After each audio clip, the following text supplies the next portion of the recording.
నాయకుడి పట్ల నమ్మకం. ఒక్క నిమిషం, నాగభూషణ్ గారు మీరు ఒక బేసిక్ క్వశ్చన్ అడిగారు. 99% అమలు చేసిన వాళ్ళం మేము, 90% అమలు చేయనటువంటి వ్యక్తి చంద్రబాబు నాయుడు, ఆయన తరపున మీరు ఎట్లా వకాలతా పుచ్చుకుంటారండి? నాగభూషణ్ గారు రియాక్ట్ అవుతుంది ముందు.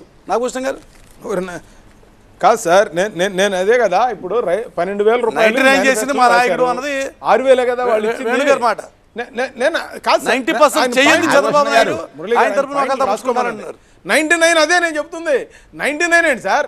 ఇప్పుడు మీరు మేనిఫెస్టోలో ఏం చెప్పారు? ఇంట్లో ఉన్న ప్రతి పిల్లవాడికి అమ్మ ఒడిస్తా ఉన్నారు. మీరు ఒకరికే వాళ్ళు ఇస్తుంది. ఇప్పుడు మీరు దానికి సమాధానం చెప్పానండి. మేము 6,000కి సెంట్రల్ గవర్నమెంట్ ఇస్తే ఇది 99. దాని గురించి మీరు నాగభూషణ్ గారు రైతు భరోసా అనే ప్రోగ్రాము ప్రధానమంత్రి గారు ముందే జగన్మోహన్ రెడ్డి గారు ప్రకటించారు.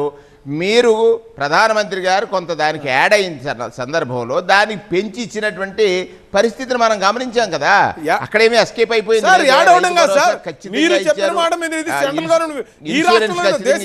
నేనేమంటారంటే అది కాదండి, కేంద్రం రాష్ట్రము కేంద్రము రాష్ట్రము వేరు వేరు కాదు. ప్రభుత్వాలు ప్రజావసరాలు తీర్చడానికి కార్యక్రమాలు వాళ్ళ బాధ్యత. రాష్ట్రంలో కట్టే పనులన్నీ మీరు కేంద్రం నుంచి రాష్ట్రానికి పంపించాల్సిన వాటా అంతా పూర్తిగా కదా. రాష్ట్ర ప్రజలు తీరని అన్యాయం చేస్తుంటారు. ప్రధానమంత్రి గారు అన్నారా లేదా? ప్రధానమంత్రి గారు అన్నారా లేదా?